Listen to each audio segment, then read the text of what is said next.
sejam bem-vindos a Your Place. Eu sou o Gabriel, professor de Física, e nossa aula de hoje é sobre reflexão e refração. Bom, o que seria o fenômeno de reflexão da luz, certo?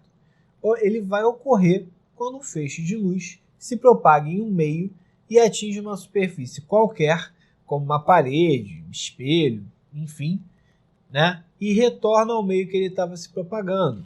Daí o nome reflexão, porque ele reflete. Então, por exemplo, se eu tenho, né, a própria superfície da água, se a água estiver ali calminha, eu me aproximar, eu consigo ver a minha imagem na água por conta dessa reflexão, né? Os feixes luminosos, eles incidem sobre o meu rosto, são refletidos para a água, então a reflexão já começa aqui. Porque a luz, por exemplo, a imagem que vocês estão vendo minha aqui, iluminado, né? Eu não tenho luz própria. Eu não tenho um botãozinho aqui atrás da orelha que eu aperto e eu acendo, né? Mas eu tenho toda uma iluminação ambiente, né? Que permite que vocês me vejam dessa forma, né? Com jaleco cinza, com a pele clara, né? Com óculos de armação em tom dourado, né? O cabelo castanho. Por quê? Por conta dessa reflexão. Cada um desses elementos vai refletir uma faixa de cores de luz, certo? Então, conforme a luz incide e meu corpo reflete essa luz, né? Se eu quiser ver a minha imagem, eu puser um espelho aqui na minha frente, essa luz que está sendo refletida pelo meu corpo vai bater no espelho e vai ser refletida para o meu olho.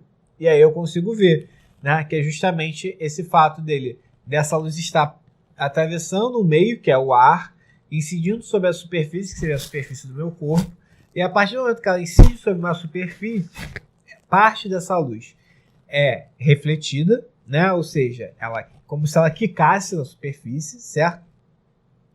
Parte dela é absorvida, então essa superfície ela vai absorver um pouquinho dessa energia luminosa, né? E parte dela é refratada, que é o que a gente vai ver logo em seguida. Então podemos observar na nossa figura aqui à direita, certo? Como funciona a reflexão através de um feixe de uma lanterna. Nós vemos a lanterna emitindo a luz, né? Essa luz ela bate na superfície, né? Que pode ser a superfície de um espelho ou uma superfície qualquer, e ela é refletida, tá certo? Essa luz aqui ela está sendo refletida. E embaixo nós vemos, né, como é que estão se comportando aqui os raios de luz presentes ali no feixe da lanterna. Bom, além da reflexão, nós vamos ter o fenômeno que eu falei da refração, que ele vai ocorrer quando a luz passa de um meio de propagação para outro, alterando a velocidade dela, tá certo? E aí, quando ela tem essa mudança de velocidade, eu vou ter uma mudança da trajetória da luz, tá certo? Então, por exemplo, a luz no ar, a luz se propaga com uma velocidade. Quando ela vai para a água, ela vai se propagar em uma velocidade completamente diferente. E aí, sempre que eu tenho essa mudança de velocidade, né, eu vou ter o fenômeno da refração. E aí, quando essa diferença é muito grande, a refração ela fica cada vez mais visível, né? E aí eu observo essa mudança no desvio da trajetória. Então, nós temos aqui, como exemplos nas nossas figuras, essa figura aqui à direita, eu tenho um copo com dois canudos. Os canudos, eles parecem estar quebrados, né? Mas será que eles estão quebrados de verdade? Né? Quem aqui já pediu água na rua, colocou o canudo dentro do copo ou da garrafinha e viu como se o canudo tivesse quebrado do lado de fora? Esse fenômeno ocorre por conta da refração, porque dentro aqui, do líquido, né? Eu tenho outro meio. O meio aqui é um meio aquoso. O meio de fora é um meio de ar, certo? Então, justamente por eu ter meios diferentes, quando o meu feixe luminoso ele sai do ar e entra na água, eu tenho a mudança na sua velocidade de propagação. E aí, por conta dessa mudança, dessa variação da velocidade, eu vou ter o fenômeno da refração e a imagem vai aparentar que o canudo está quebrado. Tá certo? Outro exemplo que a gente tem aqui é a capa do CD do Pink Floyd, né? Que eu vou ter aqui um feixe incidindo, certo? E aí, conforme esse feixe ele passa pelo prisma, ó, ele vai se ampliar, né, de acordo com o meu espectro de luz visível, que nós, né, já falamos na aula, lá na aula de ondas, sobre os espectros luminosos. Tá? Bom, nesse caso, a gente está interessado não no fenômeno do espectro luminoso, e sim da refração. Ou seja, inicialmente eu tinha o meu raio em uma direção. A partir do momento que ele incide sobre o prisma, ele vai para uma outra direção, ele tem o desvio, tá certo? Como é que a gente estuda esse fenômeno? Através do que a gente tem representado aqui na figura da esquerda, tá certo? Novamente, a gente tem uma superfície, que é a divisão entre os dois meios, né? Aqui ele chama de meio 1 e meio 2, mas eu posso dizer que o meio de cima é o ar e o meio de baixo é a água, né? O meio de cima é o ar e o meio de baixo é vidro, enfim, são meios diferentes, tá certo? Não são da mesmo material. E aí o que acontece? Eu tenho um raio de luz aqui incidente, né? Ou seja, o raio de luz vem, bate na superfície, e aí parte dele vai ser refletido, que é que a gente não representa na imagem, que a gente só está interessado em estudar a refração, e parte dele, ó, vai ser desviado. Então a gente pode observar, ó, que se a gente for acompanhar a trajetória original, ó, ele vai seguir um caminho. Mas no raio refratado a gente observa, ó, que ele tomou um outro rumo. Ele sofreu um desvio. E aí como é que a gente vai fazer essa conta? Essa conta, para a gente saber de quanto é o desvio, a gente vai ver daqui a pouquinho, tá? Mas a gente precisa aprender como representar, tá? Então, sempre que eu precisar desenhar para estudar a refração, eu vou fazer a superfície. Depois da superfície, eu vou desenhar a reta normal, que é uma reta que faz um ângulo de 90 graus com a superfície. Depois eu vou representar o meu feixe de luz incidente, tá certo? E por fim, aí eu vou ver o refratado, né? Eu vou desenhar ele meio tortinho, né? Numa trajetória diferente da original. E aí depois a gente, através das contas, vai saber se esse raio foi mais refratado para cima ou mais para baixo, tá certo? Bom, para a gente poder saber fazer as contas a respeito, né, da refração, a gente precisa entender primeiro o que é o índice de refração, que é algo muito importante, tá? Ele nada mais é, né, do que um quociente entre dois meios, tá? Vamos falar no português mais claro. Então, se eu tenho a velocidade de propagação da luz, né, num meio, como é que o índice de refração vai ser a relação entre a velocidade da luz nesse meio com a velocidade da luz no vácuo, tá certo? Que seria um ambiente que, em tese, que a gente pegou como referência.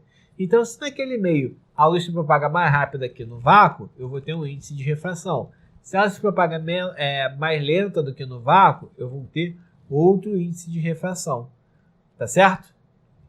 Então, os índices de refração, eles vão ser valores maiores do que zero, tá certo? E, no caso, eles não vão ser valores negativos, porque é só uma relação entre a velocidade no meio e a velocidade da luz, tá certo? A velocidade da luz no vácuo, entre a velocidade no meio e a velocidade da luz no vácuo. A velocidade no vácuo a gente representa por esse C aqui, ó, tá? Que ele vai ser, se não me engano, 3 vezes 10 a 8 metros por segundo, né? Ou seja, é bastante rápido. Enquanto que aqui embaixo esse V vai estar indicando a velocidade no meio e o N é o meu índice de refração, tá? Bom, então nós vamos ter, né, para a gente poder fazer o cálculo do ângulo de refração, né, a lei de Snell-Descartes, tá? Importante, o nome do físico matemático é Descartes e não Descartes, tá legal? Descartes é o que você faz com fralda suja, com copo descartável quando você termina de beber água, tá legal? O nome do matemático é Descartes. Então nós vamos ter aqui no nosso desenho da nossa figura, certo? é um desenho muito parecido com o que a gente fez anteriormente. A gente tem o raio incidente, o raio refratado, o ângulo de incidência, o ângulo de refração, temos a reta normal, temos a superfície, temos tudo ali bonitinho. E aí, qual vai ser a relação aqui? Tá? Eu vou relacionar, na lei de Snell, eu vou fazer uma relação entre o meu índice de refração e o seno do ângulo de incidência. Então, eu vou ter aqui o índice de refração 1 vezes o seno do ângulo de incidência vai ser igual ao índice de refração 2 vezes o seno do ângulo de refração. Tá certo? Então, essa formulazinha aqui é a formulazinha que eu vou usar basicamente para tudo que é relativo à refração. Bom, então vamos fazer um exercício aqui para ajudar a fixar essa fórmula e a gente entender também como ela funciona. Tá? No nosso exemplo, ele fala o seguinte: um raio de luz monocromática se propaga de um meio A para um meio B, formando com a normal a superfície de separação ângulos de 30 e 45 graus, respectivamente. O meio B é o ar, cujo índice de refração é igual a 1. A luz se propaga com velocidade de 3 vezes 10 a 8 metros por segundo. Portanto, a velocidade de propagação da luz no meio A será d. Então, olha só, vamos lembrar aqui, como é um caso de refração, né, ele dá os índices de refração, dá tudo, ou eu vou resolver pela fórmula do índice de refração, ou pela lei de Snell-Descartes, ou usando os dois. Mas a gente tem que entender o que está acontecendo no exercício para saber. Então, vamos começar analisando aqui, ó, a nossa equação, né, da lei de Snell-Descartes. O que eu preciso para utilizar essa equação? Eu vou precisar do índice de refração de um meio, né? Eu vou precisar do ângulo de incidência do ângulo de refração. Tá legal? Bom, os ângulos de incidência e refração, a questão dá pra gente, que ela fala ali em cima, ó, que é um ângulo de 30 e um ângulo de 45 graus. O meio A de 30, o meio B 45, certo? Bom, ele fala que o meio B é ar e que o índice de refração do ar é 1. Então, olha só, eu tenho o valor aqui do meu ângulo de refração, do meu ângulo de incidência e eu tenho o meu número do índice de refração do ar. E aí eu preciso achar quem? O índice de refração do meio A. Tá certo? Porque através desse índice de refração eu posso determinar a velocidade de propagação no meio através da fórmula do índice de refração. Beleza? Bom, então vamos resolver o exercício.